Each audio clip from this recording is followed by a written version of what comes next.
Olá! E aí, você já ouviu falar do Caminho de Santiago de Compostela? E hoje, em pleno século XXI, será que é interessante alguém fazer um caminho que surgiu lá na Idade Média? O que isso tem a ver com a nossa vida hoje, com a vida moderna? Algo que é aparentemente tão antigo. Então, o entendimento que nós temos, que isso envolve e evidentemente é um caminho que pode ter surgido lá atrás, como um caminho da cristandade, um caminho ligado àquele apóstolo Tiago Maior, segundo o misticismo cristão, eu diria assim. Só que hoje ele é um caminho e continua sendo, o ser humano não mudou tanto assim, e ele é um caminho que visa e busca o nosso aprimoramento, o nosso autodesenvolvimento. Aquilo que nós, como seres humanos, buscamos ao longo do tempo desenvolver e melhorar. Então, nesse sentido, não importa, poderia ser 1980, podia ser 1900, 1800 e tanto, quando houve esse ressurgimento do Caminho de Santiago, ainda assim é válido fazer esse trabalho porque envolve o teu desenvolvimento e o nosso desenvolvimento como ser humano, como pessoa, como gente. E isso não importa, nós continuamos sendo pessoas, continuando sendo gente. Então, eu entrei em contato com aquilo que compreendemos como o Caminho de Santiago. Se não me falha a memória, e lá se vão 30 anos, foi num Globo Repórter em 1995, que teve uma reportagem grande a respeito do Caminho de Santiago. E aí também eu li o livro O Diário de um Mago, de Paulo Coelho, que ele despontou e surgiu no mundo da literatura e tudo mais, principalmente a partir desse livro, O Diário de um Mago. E aí sim o caminho fez magia na vida dele, né? E também li o livro A Magia do Caminho Real, de Anna Sharp. Foi tudo mais ou menos na mesma época. Lógico, levou alguns anos ainda para que eu conseguisse deixar a minha vida em condições, porque também estava vivendo um momento de transição na minha vida, para que eu pudesse vir a fazer o Caminho de Santiago. E sim, envolve planejamento, porque não se trata de uma caminhada num parque, num domingo, algo parecido, né? É uma base pelo menos em torno de 800 quilômetros, naquilo que se chama de caminho francês, é em torno de 800 quilômetros que você vai caminhar, pelo menos, né? Não importa se você, como no meu caso, eu saí de Saint-Jean-Pied-de-Port, que é uma cidadezinha muito bonita do lado francês dos Pirineus, e muitas pessoas partem de Rossembales, que é uma cidade muito conhecida, um local muito conhecido, não chega a ser uma cidade, que é uma ermida lá, igreja, um hostal, mais um bar, enfim, pouca coisa lá, né? Então, muita gente inicia o caminho a partir de Rossembales. A compostelana, que é uma certificação que alguém recebe quando faz o Caminho de Santiago, ela exige que a pessoa cumpra pelo menos 100 quilômetros de caminhada. Enfim, eu tinha a intenção de fazer esse caminho todo e sim, iniciei a partir de Saint-Jean. E os Pirineus é uma parte incrível, fantástica, espetacular de fazer esse caminho, então é muito bonito daquilo lá.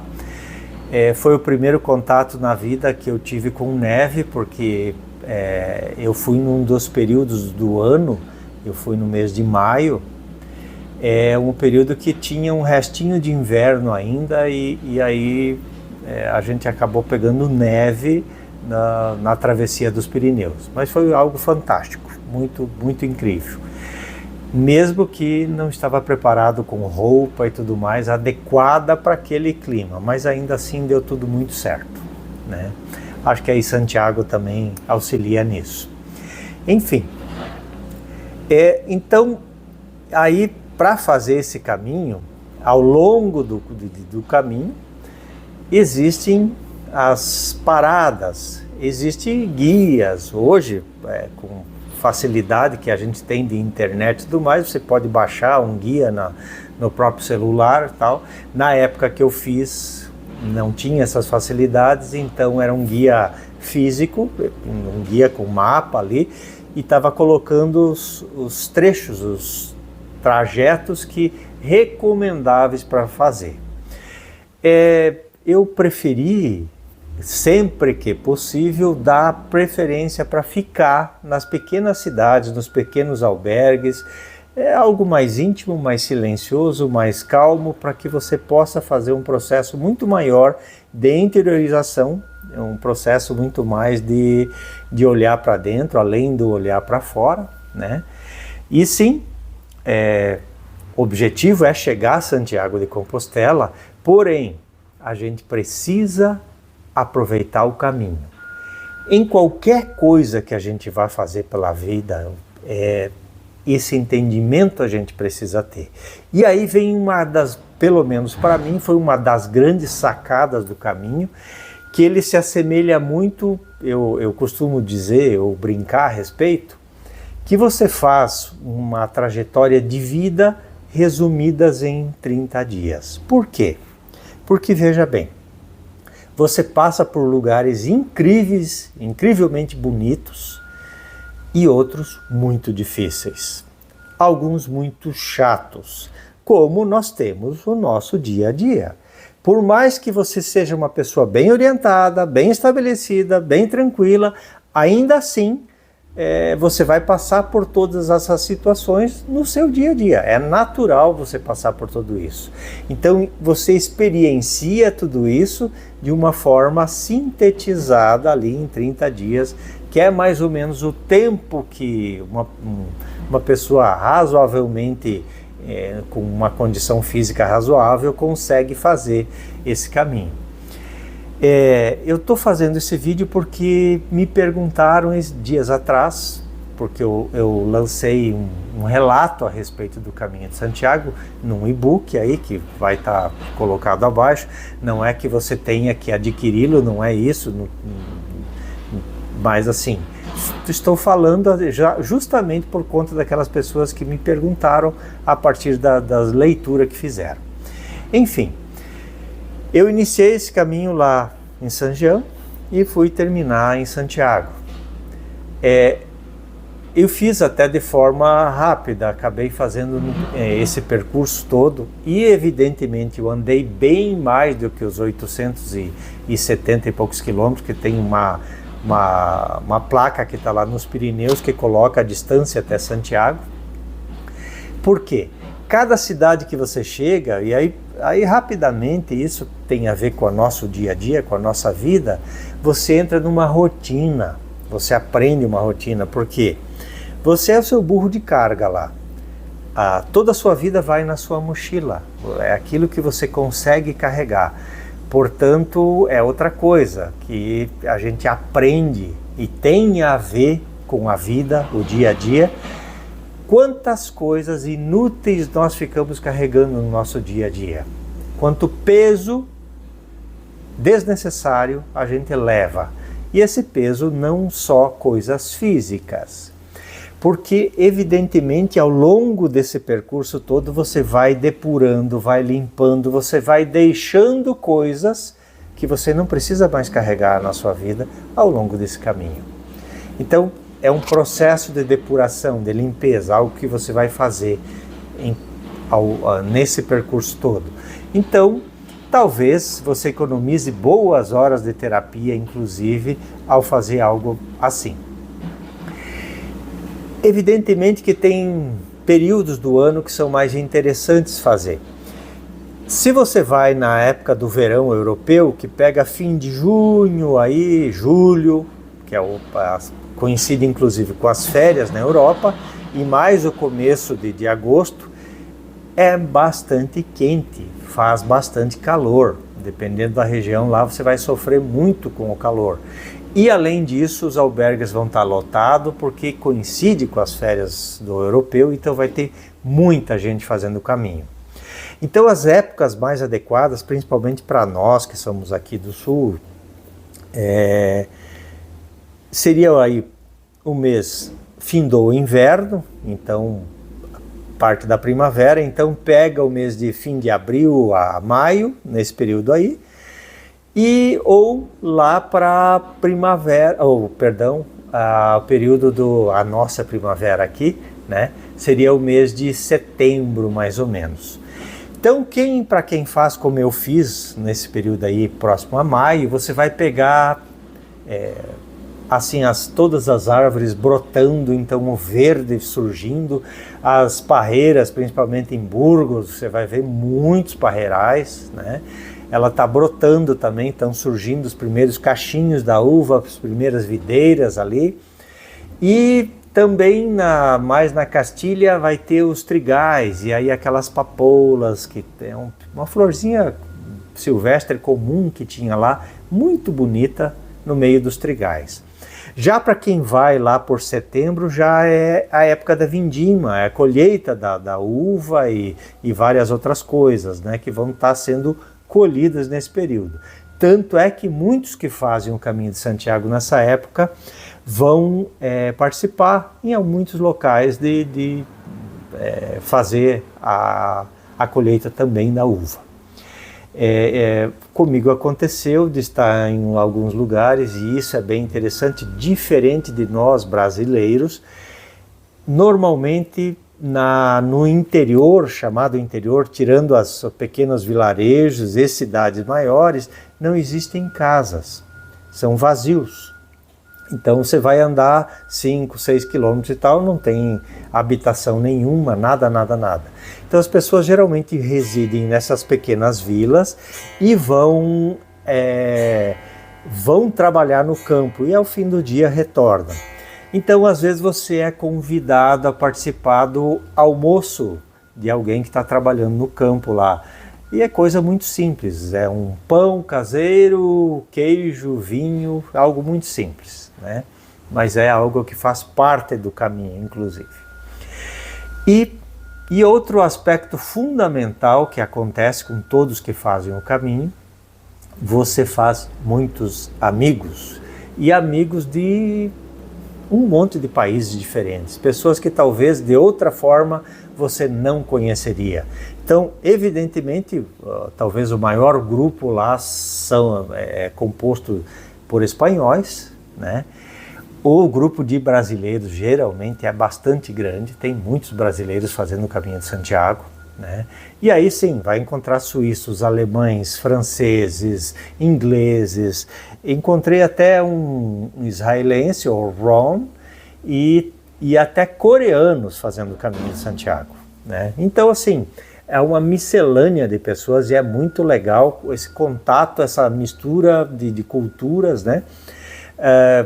E aí sim, o inglês é interessante que tenha pelo menos um inglês razoável para uma forma de comunicação, só que lá dá-se um jeito de se comunicar facilmente com outras pessoas, porque há essa magia toda do caminho, há essa conexão que acontece por conta do caminho, os encontros aos fins de dia, onde muitas vezes se janta junto, se compartilha a janta, então é algo muito bacana, e aí também se compartilham as experiências do dia, e isso torna tudo muito, muito interessante. Evidente que hoje tem produtos mais modernos, leves, fáceis, roupas que secam com facilidade, porque sim, como você carrega as suas coisas, você tem que ser muito limitado naquilo que você vai estar carregando, né? E aí é outro aspecto que tem muito a ver com o nosso dia a dia. Você precisa observar, e você faz essa analogia com as coisas que você vivencia lá com o teu dia a dia, né? A gente percebe o quão pouco precisa para viver, e inclusive o quanto você precisa de alimento, ou quão pouco você precisa de alimento. Tanto é que hoje é uma praga da vida moderna e tal, a questão da obesidade. Eu que trabalhei eu trabalhei há muitos anos em postos de saúde, como funcionário público, trabalhava em unidade de saúde. Ao longo dos anos a gente pôde ir percebendo o quanto o brasileiro foi engordecendo, né? E isso se torna um problema de saúde pública, né? Então, esse é outro aspecto que a gente percebe lá no Caminho de Santiago, porque o europeu é muito frugal na sua alimentação e ele tem as refeições muito ordenadas. Ele tem um prato de entrada, um prato principal e uma sobremesa. E às vezes é algo muito simples. Perto de nós, latino-americanos, principalmente brasileiros, em que temos uma mesa farta. Somos acostumados a ir num buffet ali que tem um monte de pratos à sua disposição. E se você não tem esse controle, a balança vai acusar, né? Enfim, essas são várias questões que a gente vai observando ao longo do caminho, vai percebendo ao longo do caminho. E sim, as conversas, as longas conversas que você vai fazendo, né? Fiz talvez o meu maior amigo no Caminho de Santiago, foi um francês, né? E é o Pierre Langlois. Ele era de uma cidade do nordeste da França, Saint-Dié, e até ele entrou em contato comigo no ano seguinte que nós tínhamos feito o caminho e perguntou se eu iria novamente fazer, porque ele foi novamente fazer o Caminho de Santiago, e aí nós tivemos uma conversa na sequência e ele falou: você não estava, Roberto, você não estava lá, e assim, faltou um pouquinho. Mas foi muito bacana de alguém que foi reviver. Ano passado, tivemos um casal de amigos aí que foram fazer o Caminho de Santiago, o Mário e a Agla. E tem um convite para ano que vem fazer o Caminho do Norte. Então, todos os caminhos levam a Santiago, né? Às vezes um europeu, ele simplesmente lá em Paris, ele coloca uma mochila nas costas e sai da sua casa, enfim, ele já está no Caminho de Santiago. Eu conheci pessoas que saíram da Bélgica, e aí então saíram da Bélgica, atravessaram França, Espanha e tal, para chegar a Santiago. E encontrei perto de Astorga, era um rapaz, um brasileiro. Ele estava fazendo o Caminho de Santiago ao contrário, ele saiu de Santiago de Compostela e a intenção dele era ir até Roma, né? Então, bastante animado, ele tinha um percurso imenso pela frente para fazer. E algum caminhar aí, né? Enfim, eu fiz aquilo que se chama caminho francês. Saí então o caminho mais tradicional, que era ali, pega todo o norte ali da Espanha, sair da França, do lado dos Pirineus da França, aí você desce e entra na Navarra, ali na Espanha, e quando passando Pamplona vai chegar uma pequena cidade chamada Puente la Reina, aonde vem o caminho aragonês, que é um caminho que surge mais ao sul eles partem lá mais ou menos na metade da Espanha ali, e ele se encontra com o caminho francês em Puente la Reina. E aí seguem juntos esses caminhos. Há também o chamado Caminho da Prata, que ele vem do sul da Espanha e sobe em direção a Santiago, e tem o caminho português, que até tive algumas amigas brasileiras que fizeram esse caminho português, né? Parte de Portugal e vai subindo. Evidente, são caminhos mais curtos, exceto o aragonês ou o francês. São caminhos mais curtos, tão belos quanto, porque vai passar por regiões distintas, evidentemente, e muitas vezes com uma condição, uma capacidade também de acessar muitas coisas internas. E aí sim, são outros aspectos que a gente observa que a pessoa repete muitas vezes da sua rotina no dia a dia, lá no caminho. Se começa a ficar dolorido, acessar coisas internas e tudo mais, aí você começa a perceber que as pessoas começam a se agregar, andando 2, 3 juntos, e aí aquilo vira mais que um passeio do que qualquer outra coisa. É um passeio bem puxado, diga-se de passagem. É um caminho também para quem é amante da história, da arquitetura, porque sim, você vai passar por sítios históricos, por cidades incríveis, muito bonitas, e é interessante você saber um pouquinho ou um bocado, eu estudei um bocado antes de fazer o Caminho de Santiago, para você conhecer e entender o que acontece ao longo desse caminho, o que aconteceu em termos históricos, né? Então isso tudo é muito interessante. Também é um caminho para quem ama a arquitetura,